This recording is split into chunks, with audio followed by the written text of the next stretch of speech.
Hello and welcome to the Judo Way of Life podcast. Today I'm joined by a good friend, Michael Horley.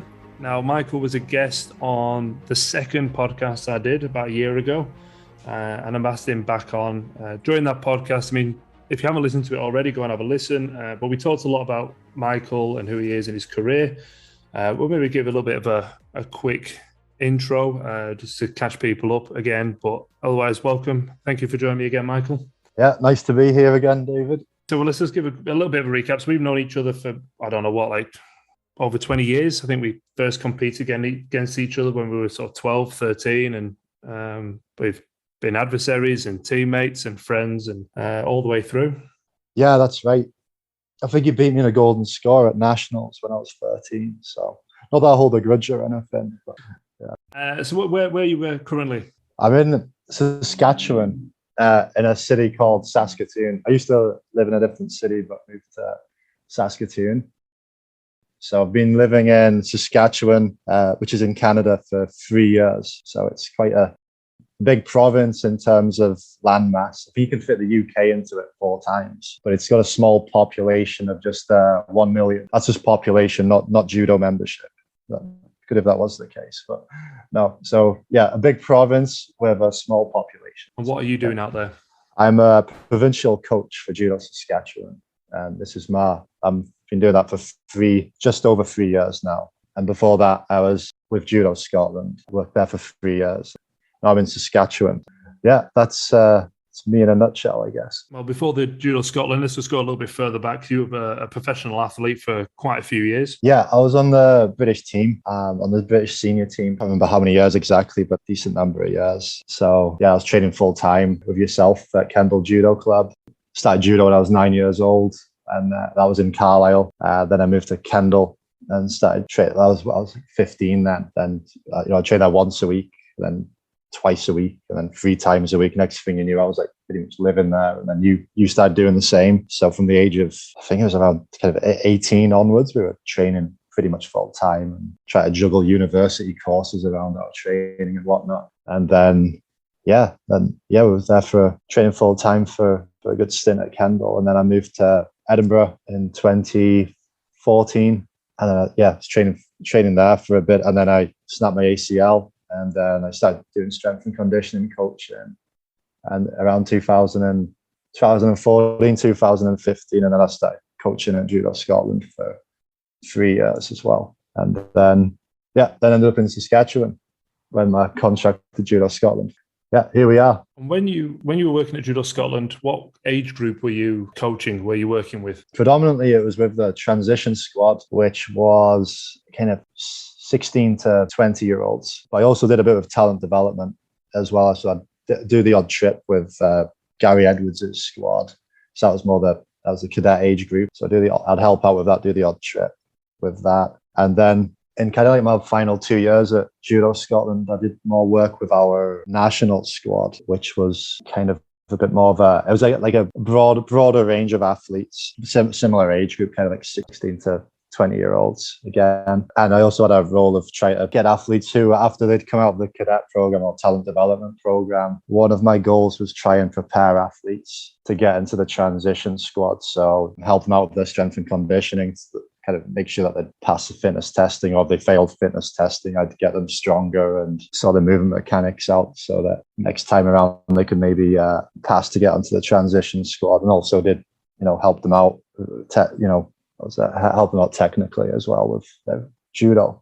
I like all the rebranding of the different levels. I'm pretty sure when we came through, it was just cadet, junior, and senior. Yeah, well, I was confusing myself then trying to talk us through it. But yeah, it used to just be like cadet, junior, senior, and then it changed to talent development, transition, and senior, and then those are the podium squads and all that kind of stuff as well. And then in Canada, it's different again. It's kind of like U14, U16, U18, U21, then senior. So a lot of age categories. So yeah, it gets a bit complicated sometimes. Yeah, I wish it was more simplified. I guess the age categories is the simplest way to go about it. Why is there a reason why Canada has so many more separate age groups? Well, it works quite well because a lot of I can't remember how it is in the UK, but a lot of competitions. So if, for example, we've got an athlete. So say last weekend we were at the Edmonton International event. So I have a number of athletes that were competing in the U18 category on Saturday. And then the next day they could fight in senior, or sometimes, which is predominantly made up of U18 and U21 athletes and a few like seniors who are over 21. But also, like, we used to have it where they'd fight in U16s when they're at the top of their age group of U16. They'd fight U16 on Saturday. Then the following day they could fight in U18. So they get more fights then. So even if they had a bad tournament and bombed out after 2 fights, the next day they get another couple of fights. So they get a minimum on a bad day or bad weekend, they're still getting 4 contests. So they're learning their craft, and hopefully they get more than that, win at least a few fights or even get into the medals. And then if they do that on both days, that could be like 10 fights over the course of a weekend. So again, just really important so that they can learn their craft, and it's not about results at that age group. It's just about getting as much mat time and experience as possible. Also in Canada, like with the country's so big, like everything's so spread out. So even doing like in the UK where we do like English Open, Scottish Open, Welsh Open, Northern Ireland Open, it's a few hours of travel, maybe a bit further if you like live in the north of Scotland or south, right in the south of England, but just a few hours of travel or drive. But in Canada, like we had Vancouver the weekend before Pacific International, so it's like a 3-hour flight or maybe longer, and then you've got time difference, maybe some connection flights as well. So it's a full-on logistical operation. So it's important the athletes get the most out of these events. So them doing 2 categories is the perfect way for them to do that. We would used to do that. I remember fighting the Scottish Open as a junior, and then the next day as a senior. That was pretty common. I can remember doing Northern Ireland Open, fighting junior and senior on the same day. Yeah, that was the same day, that one. That was a long day. Good grief. Yeah. I think that was the most fights I've ever done in a day. Yeah. I think I had like 12 or 13 fights. Yeah, it was a lot. And I think this is a better way when they've kind of split the categories so that you're just doing 1 category per day, which is perhaps better. But get at least some recovery instead of rushing from just finishing your category in junior and rushing on to your first contest in senior like a few minutes afterwards. So I think this is a good system. And what the specific age group or age range that you're working with now in Canada? So our we call it a high performance program. I guess it would be the equivalent of talent development or cadet squad and kind of first year juniors. So I work with like the average age is like 15, 16-year-olds. I have some 13-year-olds in the program and some semi-retired seniors as well. But the kind of week in, week out athletes I work with are like between 13 and 17 years of age. I also do some grassroots stuff. So tomorrow I'm heading down to Moose Jaw, which is a couple of hours drive away, to do a novice camp. So that's for like athletes under the age of 14, so like 13 years and below, more kind of grassroots stuff there. But yeah, predominantly it's the other age group, the cadet age group, talent development. So the main reason why I wanted to have this conversation with you and record it, we have this conversation when we talk weekly and at times, and it's about what these kids require as a good framework so they can develop. I suppose that's where the change of names come in, as in the development and the transitions. It does identify nicely what the purpose of that age group is, and ultimately is to hopefully get some of these kids through to senior level judo players, where they're going to win fights, medals on the world stage, right? Obviously not for everyone, but that's the goal for a lot of them. So what do you think is important for these kids coming through sort of from that 13, 14 novice group that you just mentioned, moving through to the older teenager groups, to make sure that they have the best chance possible of then transitioning through to the senior level? No, it's quite a big question to ask, actually.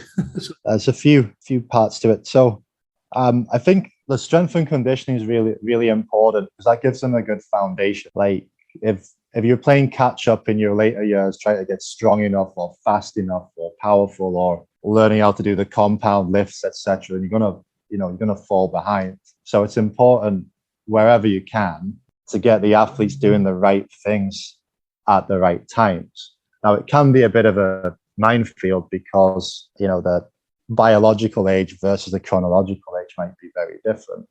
So, for example, I've got an athlete who's, I think he's 17, maybe 18 years old, but he weighs 100 kilo and he's all muscle. And he's a mature athlete, very mature for his age physiologically. So his training will be very different to the 15-year-olds on the program. So that's just an example of the chronological versus biological age. Is he naturally a big kid? Or has he been training? Was he exposed to a strength and conditioning protocol from a younger age? Like, he was already a physical specimen, if you like, when he came into our program. So he was up north in a place called La Ronge, 4-hour drive from Saskatoon. So he came from that club. So he was already strong and fit because he was doing judo and other sports and in the gym a lot with his friends. So he got strong, and but he's doing the right things as a competent lifter. He wasn't just doing he wasn't doing a bodybuilding program. He's doing all the compound lifts. So he's got a solid foundation. And where are we going with this? I forgot what your question was then, dude. Just whether he'd been exposed, because you're just saying you use him as an example as being, would you'd approach his training differently because he's a bit more of a mature athlete based on the fact that he's got the physical foundation already to work with. Testament to his club coach and himself for training and getting the gym at a young age or whenever he was able to. So by the time he came to us, became part of our high performance program, he was already a fit and strong lad and a good athlete because he's got a good foundation. What age do you think kids should start training weights, or at least learning? Well, in terms of technique, I think the sooner the better.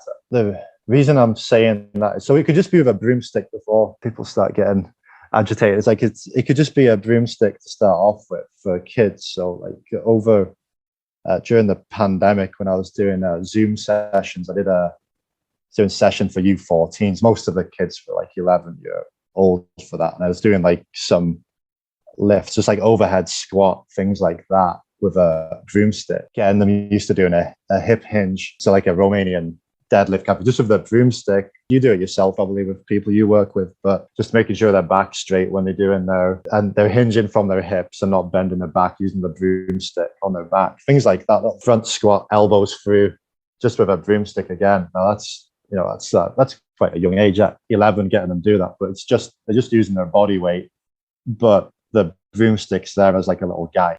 And then I outsource the strength and conditioning. So strength athletes down in the south of the province, have them getting coached by a strength and conditioning coach down there. And so they were on like a strength kind of circuit, and most of them would have been like I think they were like 13 or 14 years of age then. Now, it's not max strength because that wouldn't be appropriate for their age. But again, they're putting a little bit of weight on the bar and they're learning the mechanics, and they're just getting into the right positions, etc. And also it takes a long time for some of the athletes to get confident putting weight on the bar and actually pushing enough weight to get the benefit from it. So that's something as well to bear in mind. It's like if you wait till an athlete's like, I don't know, 18, for example, before they touch an Olympic bar, it takes forever for them to learn. To learn the limitations and build the confidence. So I'm pleased, like our athletes started quite young, I guess, with getting in the gym at the ages of like I think they were 13 or 14. Some of them when they first started getting in the gym. But yeah, again, I think the sooner the better. Like not max strength, like not doing 1 RMs or 3 RMs or anything like that, but just start off with just a broomstick at a young age, like under 12s can just be doing stuff with a broomstick, just getting into the right positions, or a light medicine ball or whatever it is. After 12 years old, like just lightweight, but lightweight, and then gradually build up, and then just keep pushing on. I think in a strength circuit form as well, you're not going to risk them going maxing out or getting injured or anything like that, because they're doing like 8 reps of push press, then suddenly they're doing 8 reps of front squat, then some kind of single leg hinge, like a single leg dumbbell deadlift or whatever, and then some pull-ups and some core. Because it's in that circuit form, it's not going to be like you're doing a 5RM or something like that. So the injury risk is very low, I would say, as well, if they're doing something like that. And then as they get older, you can push on to work more maximally than when they're of age. But again, I think if you start too late, you're just playing catch up. It takes a long time to get confident, like doing a clean and things like that, getting confident to get under the bar and how to drop the bar if you end up in trouble, get out of harm's way. Also, as well, it's like if you're not doing the basic like front squat, cleans, things like that, quite an early age, it's going to be very difficult to do more dynamic lifts later on, like snatch, clean and jerk, things like that. I think judo athletes as well, we're very round shoulder. So things like doing the snatch, if you don't train that, or even have an overhead squat, for example, as a foundation to open your shoulders up, it's very hard to do the snatch without giving yourself shoulder injuries. But snatch is a very useful exercise to be able to do for that dynamic power. So yeah, sooner the better would be the short answer to the question. I think as well is like for kids, like if you've got a kid who can't do a push-up because they can't hold their body weight, for example, they might not be able to do a push-up, but they might be able to do some light dumbbell bench press. It's still a pushing exercise. So say they weigh 50 kilos or whatever, can't do a push-up, but then give them some light dumbbells. Maybe they can dumbbell bench 25 kilos or whatever. You get my point.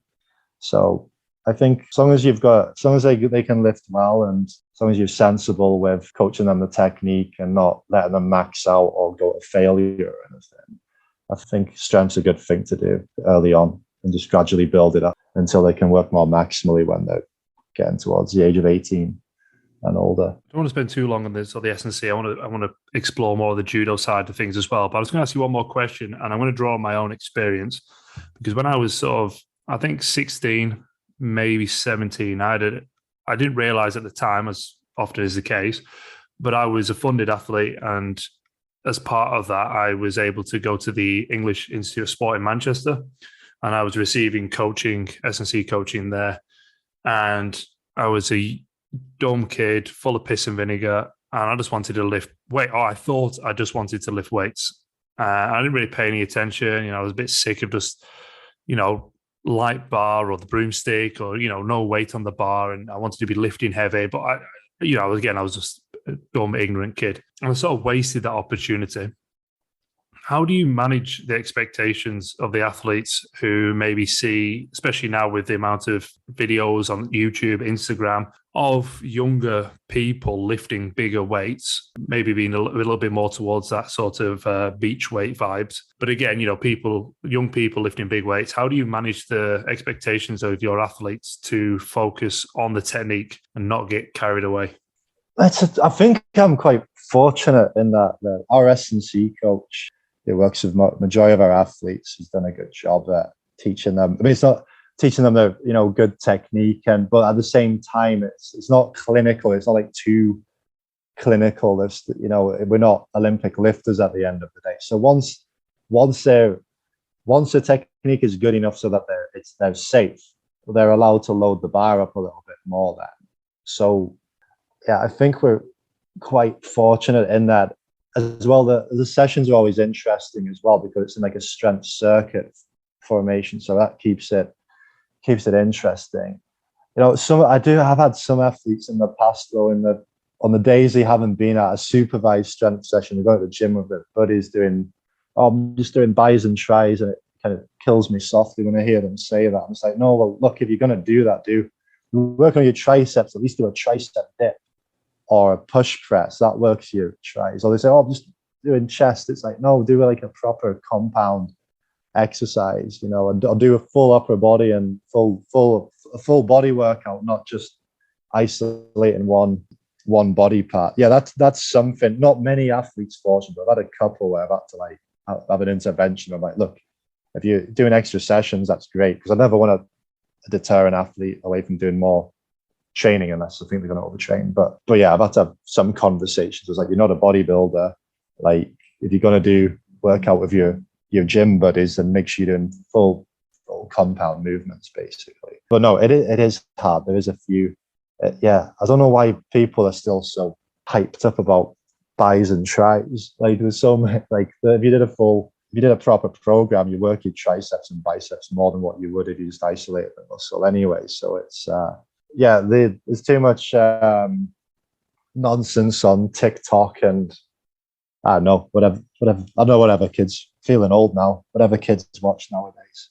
I was going to say YouTube, they probably don't watch that. It's TikTok and Snapchat probably. But yeah, there's a lot of information out there, but unfortunately a lot of it's not appropriate for the athlete's need. So there's a few good resources, but majority of videos you see aren't the best, in my humble opinion. Yeah, I suppose it's making sure you get the difference between training for aesthetics and then training for a practical use of the muscle and strength. Which is mad, because if you're going to train for aesthetics, you train like an athlete. Do you know what I mean? Like, because you do not. Whereas if you, I don't know. I think some people who they're just training for aesthetics. I think doing compound lifts is still a good way to go if that was the case. But yeah, well, you look at Olympic lifters and you look at like they've got gymnasts. Strong physiques, like these sprinters that are just doing buys and tries in the gym. It's a tricky one, but like I say, all right. I don't think we're going to solve this one today. Let's keep going. So in terms of, we got strength and conditioning, so a good framework, good education from a young age, working on technique and developing a strong body so that it can withstand the pressures of training. Before we move on, I thought you were going to move on away from S&C completely. Oh, go on. I was panicking, but no, it's fine. Sorry to cut you off, but I was also just going to say about building the engine, or having a good aerobic base. That's important, particularly with the age group I'm working with, because it's kind of ideal age from that, like 13 years old onwards. It's a perfect kind of age to work on their aerobic capacity, or stamina, if you like, which quite like in Kendall, where we used to train, it was quite easy because we just got sent out running everywhere all the time to push Mike up the hill on his mountain bike. Not that I'm traumatized from that or anything, but it was easy to go out running. There was lots of hills and nice scenery to look at, and the weather wasn't too horrendous in the UK. But in Saskatchewan, a lot of the time the weather's like in winter, it just goes on forever, and it's like at times it's minus 30 outside, so running's out of the question. So aerobic training can be quite boring for the athletes during those periods, because it's just like maybe a stationary bike at home, or a elliptical at the gym or whatever, or maybe a treadmill at the gym if they go to the gym. But it's not as interesting as being out and about running. I'd like to send them out running, but I don't want to get frostbite either. But hopefully, like in the summer months, they've got more opportunities to get out running and things like that. See, it's funny. We have the opposite here. So we get to the summer in Australia, and it can be just obscenely humid, and it can be like 40-degree days, and even in the evening, it might drop down to 30 degrees, and you can go out running, but then it's actually more detrimental in some ways, because it just absolutely strips you of any kind of, you're sweating that much, and it just takes all the energy out of you. You're spending more time trying to replenish the minerals and nutrients that you've lost in a 1 mile run. No, yeah, exactly. And we're going to have the same issue here probably in about a month or two's time. So we've come out of our 5th winter now. It keeps being like freezing cold, and it'll warm up for a week. We'll get excited thinking it's summer, then it'll go back to like snow and blizzards again. But I think we're on the home straight getting into summer now. But we'll have a similar issue. It'll get up to 30 degrees, sometimes 40, and it's going to be scorching hot. So again, it's not ideal for running. So you have to be a bit wary of that as well. Although I have found a hill in Saskatoon, so I used to have them doing some running and a bit of some hill sprints. Always got to find a hill sprints hill. It wasn't 40 degrees, but I did. I spent days looking for a hill, doing like a recce of Saskatoon, and eventually I found it, much to the athletes' despair. I gave him some bottles of Gatorade afterwards, but You're a kind coach, very kind coach. You're too soft, it Michael. was pretty horrendous. I know. Oh yeah, I know. I'm going soft. But then again, you've got to be careful. Luckily, it wasn't too humid, but there were times we had other training where it was getting too hot, so having like stand in the shade in between sets and stuff. We're doing some outdoor training, just the body weight calisthenics workout. So we never had that problem in England. It was never too cold. It was never too warm. It's just wet. It was usually raining. You kind of knew what you were getting, but it gave us something to complain about. So that's good. Okay, cool. So we've got a good physical foundation and a good cardio foundation. Now I wanted to start talking more about the judo aspect in terms of how to train. There's obviously the element of learning techniques, right? And that's all well and good. I suppose, so you've got a training session, you're trying to plan for a session. So you've got your athletes, they learn the technique in their own club. You know, you're not there. You maybe teach them a bit of technique, you maybe sort of help develop it a little bit, but then how do you structure a session that's going to work your athletes so that they are prepared for competitions? I guess I kind of phase the training. So leading into a competition, it's just sharpening up, really. I'm not going to reinvent the wheel with a technique or anything like that. It's just sharpening up. I like to do like speed circuits at the start of a session using uchikomi and other exercises and things like that, and nagikomi and stuff like that, just to get them sharpened up. But the general grind of training, it would consist of, I want them all to be very familiar with their gripping strategies. So to start off with, when they first come into the program, it's very basic, just like, same side opponents, catch the sleeve first, movement, turn in for your throw, opposite side, get inside first on the lapel, then get to the sleeve, movement, throw kind of thing, combinations of things like that. And then as they get more advanced, it's more about, having a plan A and a plan B to go about the same thing. And then plan C, when it's panic stations, when you've been out gripped, like what you're going to do to get your sleeve caught or your head pinned, how you're going to get out of that situation. Then something else I do, I'm big on gripping, because as you know, you lose the grip, you lose the fight. I think it's like 80% of contests are won by the dominant gripper. Another thing I do to like leading into a competition is I do the gripping game. So I'll have them partnered up, and they have partner one is Team Canada. Partner two will be whatever country I shout out. So if I shout out Georgian, they've got to come over deep and fight like a Georgian.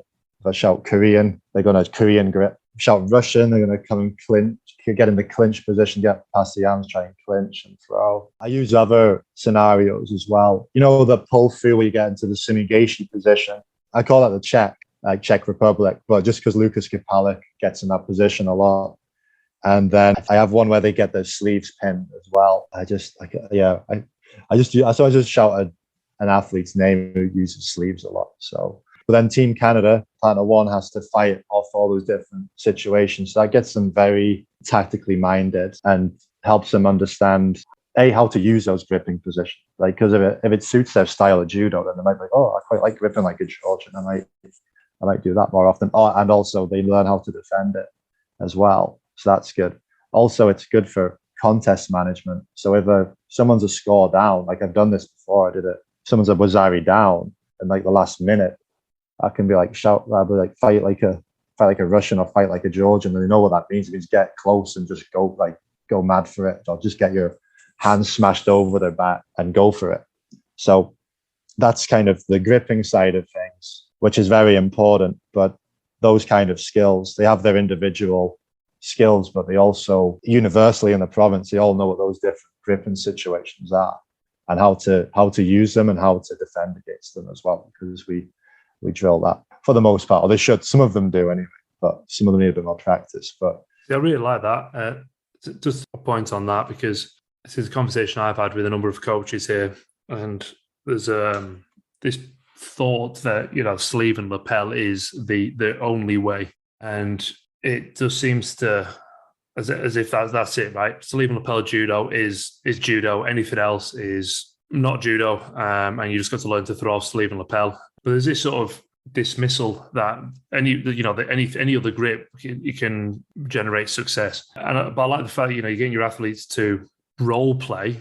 So obviously, Team Canada, as you call it, is role playing how to deal with these grips, so they're prepared, so they're exposed to it.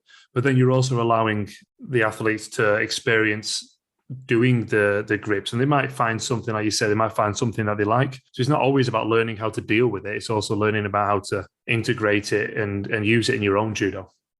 And I quite like that. So I think sometimes out here there's this fear of the over the top grip, and it's like, oh, you've got to get it off and never go there yourself type of thing. And but because no one ever does it, as soon as someone comes along that does do it, people just they just shit themselves and they panic, and then they get thrown anyway, instead of exploring that grip. And you don't have to, even if you don't use it, but it's still working with it so you understand how to deal with it when it comes along.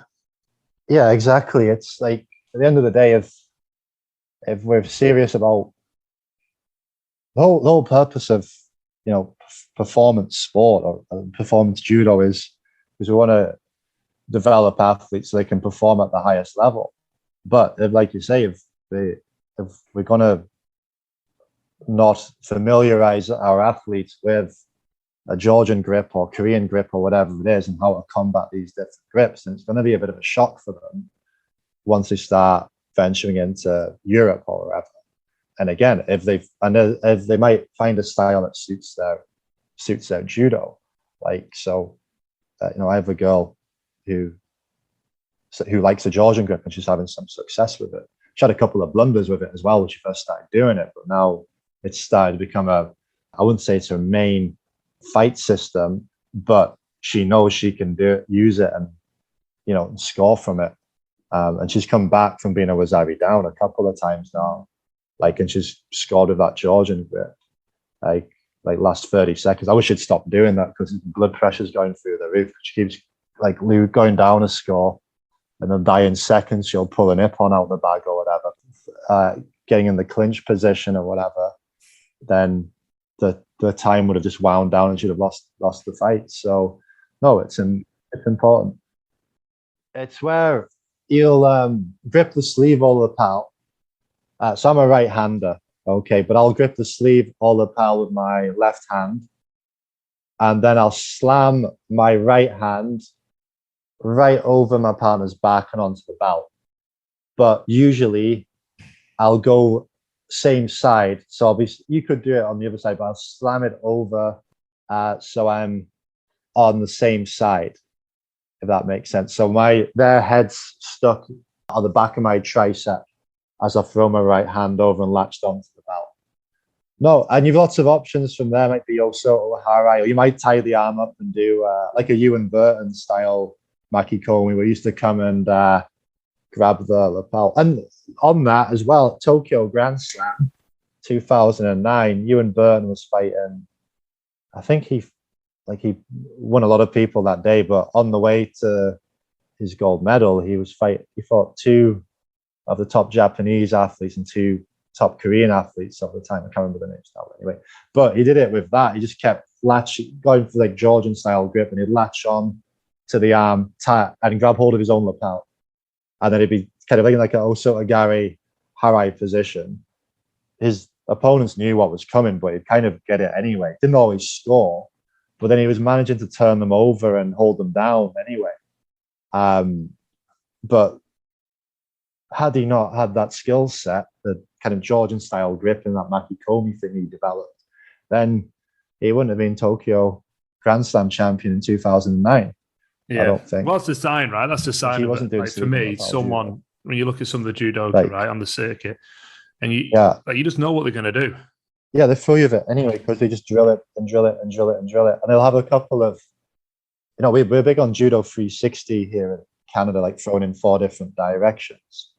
But it's like people have like their main technique, and then they develop other attacks from the threat of their main technique. So if you've got a killer Uchimata, then that opens up Ochigari, twitch like Tani Atoshi for you, a few other things, but it's all from the threat off that main technique. Like Daniel Fernandez, some people might not remember him, but he just did spinning Uchimata. But he'd also do that nice skipping Kochigari off the threat of the spinning Uchimata as well. There's another example. So got off a bit of a tangent then, but yeah, well, I mean, like probably a more recent one. Like I remember the final for Ono in the final of the Olympics, and you're watching him and he's setting up that Osoto for about 3 minutes. He's going for the Osoto Gari on the Georgian, and then throws him off the twitch of the Osoto, throws him with the Sasai to the front. And he was setting up that reaction, and it's just that forcing that mistake. Yeah. And it's just that forcing that mistake. Yeah. It's using your main technique. If you get world class at one technique, it opens up other opportunities for you to develop your fight system. So you'll have your Judo 360 then, but you have to have something everybody's scared of that they're trying to avoid, and then it opens up more opportunities for you. I think as well, going back on the gripping, if it's good to explore other gripping styles and strategies, but if you're someone who's comfortable and strong with sleeve and lapel, then that's then it's fine to stick with that game plan if it works for you. But it's important to be aware of how to defend. There's a big Georgian hand coming over about to slam you or whatever. So that's my disclaimer there. I'm not anti-sleeve and lapel. It's just important to be aware of other gripping situations. And if you find something you like, then you should add it to your armory. And so it sounds like you keep things relatively general in terms of the exposure to different styles. What age would you say you would start to become a lot more specific and really hone in on maybe individuals that they may compete against, or so that your athlete as an individual and really honing in on like their judo? I think kind of with this group I'm with now, it's kind of like it's been the more individualized approach has started. Kind of, I guess this age of like 15, 16. And one of the reasons for that is, as well, is like I have quite a small team. So I kind of know the judo. I know everybody's judo on my team like pretty well. So when we did like goal setting and stuff, I call it goal setting. It's more kind of have them talk through it's quite in-depth goal setting that we did. I don't know if that's the right word, more of like an athlete review, athlete profile, they basically had to write down what their fight plan was, what they do as a left-hander, what they do as a right-hander, what's their setup for their main technique, what's their, like, do they have a killer piece of Mayweather? If so, what is it? How do they get it? So it's quite, for their age, it's quite intense, quite advanced kind of questions to answer, but they all did really well. And from that, that just gave us work-ons that we're going to focus on between when I did that goal setting with them, which was back in, I think, February. So that's what we're going to, whatever technical work-ons, we decided that's what they're working on between now and national championships will be in a few weeks. So they've had a good 3 months just working on pretty much the same thing, not reinventing the wheel. So I think maybe that age, some people might argue that age is a bit young to individualize, but I think if you've got a small team and you know their judo well enough, I think you can do that. If it was a massive team, it might be harder to do that, but I don't have a massive team, so I know everyone's judo kind of inside out, so I know what works for them. And I'm lucky as well, the club coaches do a good job with them, and they're kind of aligned in the vision for the athletes. So, but I think I've noticed this year has been when it's been more of an individualized approach. That's testament to them as well. They train. I see them at regional trainings week in, week out, and I know they're working hard in the gym. like it'd be pointless individualizing their program if they weren't putting the work in themselves and they weren't. I guess if they were losing contests because they weren't doing the work, like weren't doing their S&C and things like that, then it wouldn't be worth doing, because it's like, well, you're losing because you're not strong enough, or losing because you don't do enough randori or whatever it is. But because they're doing the work, we can see what it is they need to work on. Like, now we've focused primarily on the physical nature of the development of the athlete in terms of strength, say cardio, and then the judo technical side of things. Do you do, or what age group, if you do, what age group do you think kids should start focusing on the mental aspect of the sport? When you say mental aspect, are you talking about like visualization and? Well, just anything really, because I mean, I know we were exposed to character building from a very sort of early age in terms of our development, because it was such a strong element of our coach's philosophy on judo. And it was, I don't know, it wasn't really so sort of structured in a way, but it was definitely there all the time. Now, is that something you add into your training with as a focused element, or like you say, as what we were exposed to, where I don't want to say it wasn't not focused, but it seemed just more of a it was integrated into every sort of session without it really being identified as character building. Do you make a particular point of it? I think, like, I don't do like a specific mental training session or anything, but I think something we've done in the province has created a hard working culture. So when athletes show up to training, they know they're there to work, and when they compete, they put it all on the line. So I guess it's different. We haven't had the same kind of training. We haven't done a winter camp here where we're like running up hills and flipping logs around and things like that. That would be like, that would be in the Brian's staple character building regime.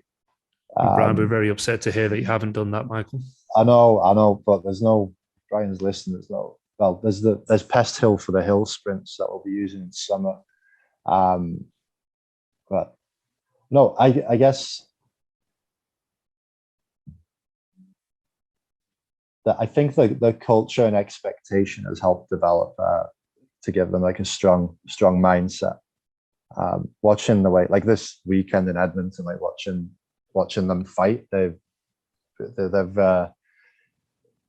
they look like mentally strong performance for the most part. Like they're having like I mentioned, the girl who keeps like being down a score and then I'm talking like last 20 seconds or last 2 seconds in Vancouver the other week actually scoring. So that's a test of strength. We've got athletes with not a serious injury, but niggling injuries that are soldiering on.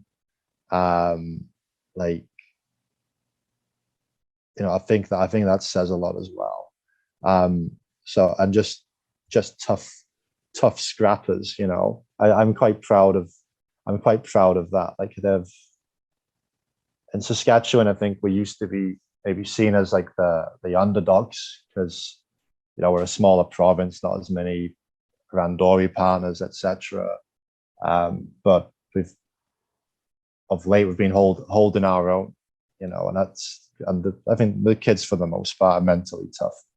I'm not sure if that's all because of the hard training that they do like week in, week out, or maybe too of the way they're being brought up or whatever. But yeah, they're quite resilient kids. Like they don't, when things go wrong, like the other day, we got our flight delayed like by 24 hours. Then we had to fly back to Saskatoon from Vancouver via Toronto. Like it's a nightmare. We ended up getting back into Saskatoon 2 days later, like flying through the night. So we go back to Saskatoon 2 days later than we planned. Then we're driving to the next province the next day and driving to Edmonton. Like no athletes, I didn't hear any athletes complain, so that's a sign of some of the resiliency they've got. So yeah, that's just my insight. I guess that's my long-winded way of saying we haven't directly done any like mental training, but we work them hard with our sessions, and that's developed strong characters.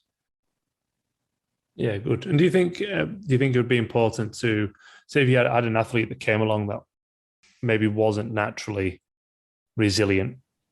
Do you think it would be important for them in the developmental years as a teenager to do focused work on developing those skills? It's difficult to answer because I think you have to have a streak in you. Like everyone has to have that like killer instinct and grit if you're going to have success. And you have to enjoy fighting as well and have like an aggressive streak. I think that's important. Although the aggressive streak usually comes a bit later on. But I think as a bare minimum, as a young athlete, you have to be willing to work hard. If a coach is always on your case to work hard, then I think it's a minimum requirement to have any kind of success. Yeah, I'm trying to word this in the right way, but yeah, I'm not sure how much a coach can do to make an athlete tough. Yeah, I think I know what you're getting at in terms of you can. If an athlete's lazy, there's only so much you can do. Like you can guide them, and you can encourage them and work with them for a bit, but there comes a point where if they don't want to do the work, then it's just getting on everyone's nerves, gets on the coach's nerves, and the athletes that do work hard, they're seeing an athlete like either show up to training and not work or not show up to training at all, and then they're thinking, well, why am I doing all this? Like, why is so and so here? If I'm working hard, why is an athlete that isn't working as hard as me getting any attention?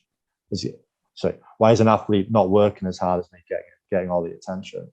So I think it's unhealthy for an athlete to join a training environment if they're not willing to work and put it on the line. If they're not tough, like say they're not tough or aggressive or have that killer instinct, I think that's okay because that comes later on, as long as they're working hard. But then if they're not even going to work hard or if they're lazy, then I don't have much patience for that. So you don't think a work ethic can be put into someone who doesn't have the potential to work hard? Do you think it can be coaxed out of people that have the potential but don't realize it yet? Yeah, that's better, because if you've got an athlete who hasn't worked hard before because they don't know how to or being shown how to, then that's a bit different.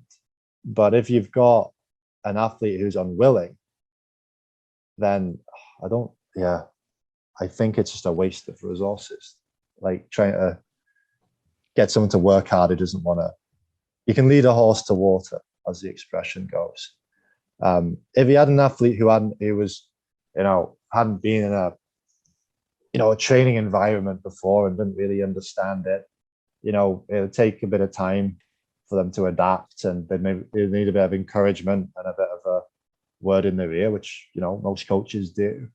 But there comes a point if an athlete, after getting the support and potential extra support and encouragement, isn't going to get with the program, so to speak, or is lazy, then I think it is more harm than good having that kind of athlete in your environment. So on the point of the work ethic, in terms of the sessions that you run for the province, sorry, I was going to say the state and then change my mind halfway through, because you call it a province, right?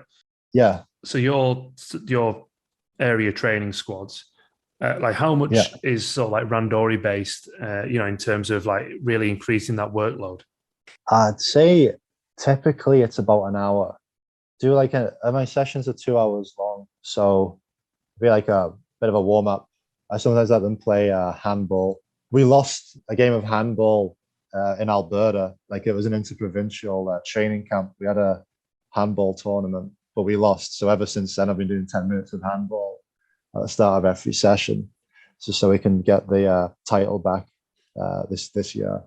But anyway, so we do a bit of handball, and then sometimes do like a little speed circuit at the start, or gymnastics and things like that, usual stuff. And then it's mainly technical and drilling.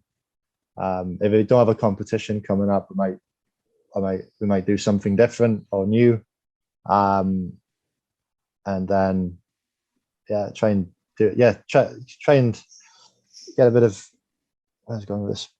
The last hours usually randori, but mainly technical and drilling focus beforehand. When you do your randori, do you do any kind of role playing then, or do you just leave it as a straight 4-minute randori, change, and you crack on like that? But I've just been doing the latter of late, just to increase the volume, just so they get a solid volume of randori. The situational stuff, I usually just do it in that gripping game that I talked about. Yeah. I find it sometimes, I like the idea of situational randori. Sometimes use it, but I find it very difficult. It's hard to replicate, you're a Wazari down kind of thing. Hard sometimes to replicate that, how it would be in a contest.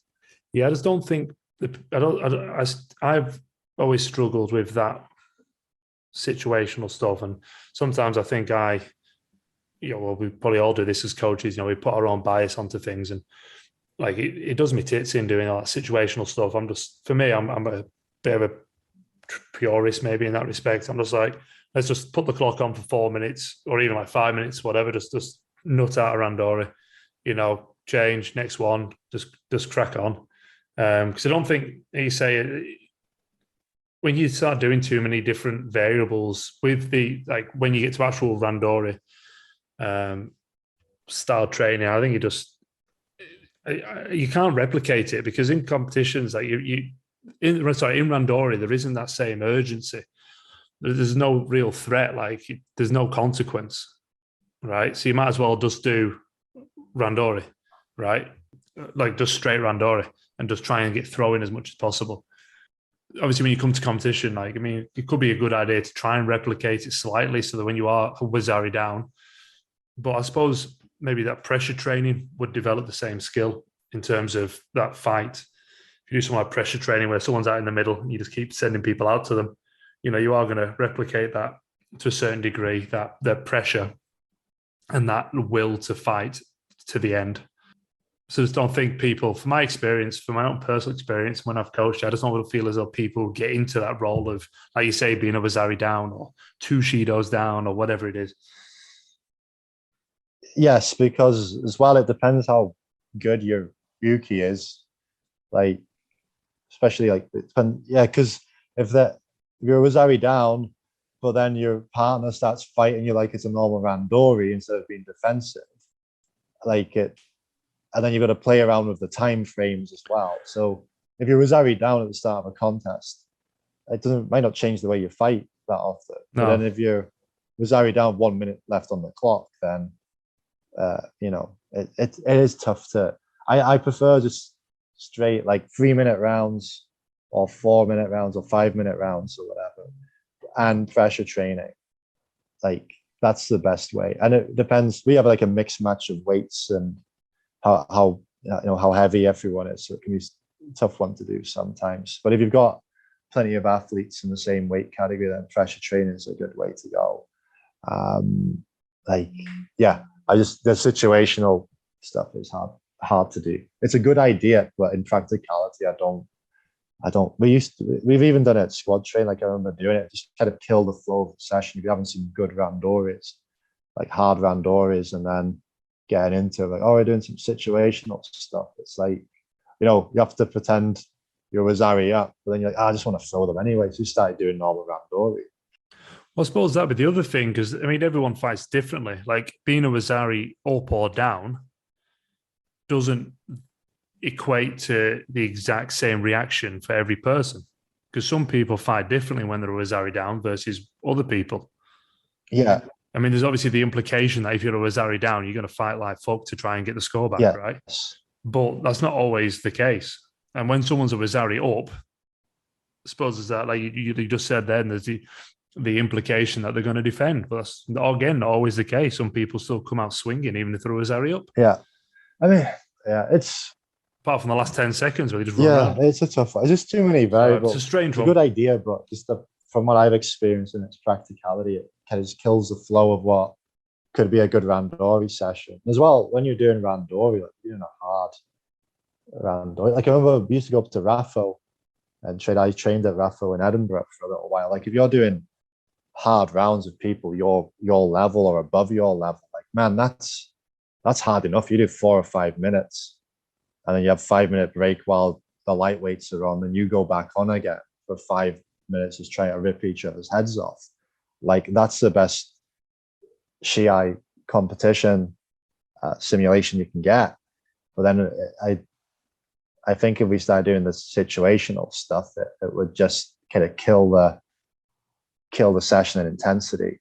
I think something that's better to do is, winner stays out or pressure training, like you say, or just, or sometimes, when there's you do golden score, but then the last couple of people fighting, you kind of make a square around them. So everyone's just watching them. It's just eyes on them. It's like a competition then in the dojo. Like we did that on a camp as a randori in the training camp after Pacific Open in Vancouver, Abbotsford. And there's a golden score. Everyone's out doing golden score, and there's 2 people left on the mats. So we all made the square. What a tear up it was. Absolute tear up. But because you've got all the judokas all gathered around the mat, it just makes it so much more intense, just like a contest. It's great. But again, that was just a simple randori that turned into golden score. And that was perfect. There was no need, it didn't need to be a situational randori. Yeah, good. Listen, maybe wrap it up there, mate. I think that was great. I wanted to do some stuff on like long-term athlete development. I know you don't like that term, but I think, we covered it quite nicely there. And, for people that are listening, if you've got kids who are, in that age group who are developing as judoka, and, hopefully they've got something out of this. And any sort of, any teenagers who are, aspiring, and, hopefully they've taken something from this that they can apply to their own training to hopefully set themselves up to be better senior athletes. Yeah. No. Well, thanks for having me on, David. Hope it's useful. Just my humble opinion, just my disclaimer for kind of keyboard warriors attacking. But anywho, they'll come for you no matter what. Yeah. All right. Lovely speaking with you, mate. Always a pleasure. Thank you. Thanks, man. Bye.